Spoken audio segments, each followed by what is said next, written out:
Kok kebanyakan orang miskin melahirkan orang miskin dan orang kaya melahirkan orang kaya? Biasanya orang miskin pikirannya juga miskin. Ketika anak mereka berkata, "Pak, aku mau sekolah yang tinggi, Pak, supaya nanti aku bisa jadi orang sukses." Apa kata si bapak? "Nah, kita ini miskin. Gak mungkin lah kamu bisa sekolah tinggi-tinggi. Apalagi jadi orang sukses. Bapak gak punya uang. Nah, udahlah kamu bantu bapak kerja aja di sini." Kemiskinan pikirannya si bapak mengkerdilkan pikiran si anak, yang kemudian menghapus mimpinya dan menggantinya dengan keinginan yang lebih realistis. Lingkungan permainan si anak juga nggak membantu. Dia bergaul dan berinteraksi dengan sesama mereka yang juga miskin, sehingga pembicaraan di antara mereka ya semakin membatasi semesta pikiran dari si anak. Si anak pun terjebak dalam pola hidup yang tidak akan membuat dia kaya.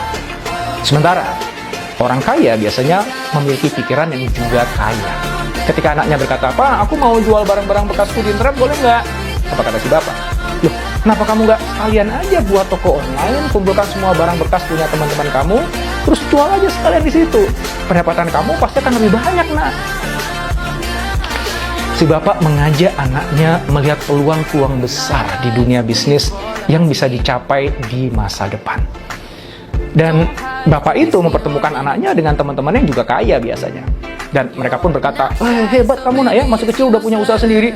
Pasti nih kamu bisa lebih hebat dibandingkan bapakmu nih." Nah, dengan begitu semesta pikiran si anak pun berkembang. Dia akan terpancing untuk berpikir dan bermimpi besar. Dia akan menetapkan standar capaian yang tinggi bagi dirinya sendiri, lalu membangun pola hidup yang akan mengantarkannya menjadi orang besar suatu saat nanti. Sekali lagi, tentu saja selalu ada pengecualian. Gak sedikit loh orang kaya yang justru melahirkan generasi pemalas yang hanya bisa menghabiskan kekayaan orang tuanya. Dan sebaliknya, ada saja orang miskin yang berhasil mendidik anak-anaknya menjadi orang sukses dan mulia karena pemikirannya kaya.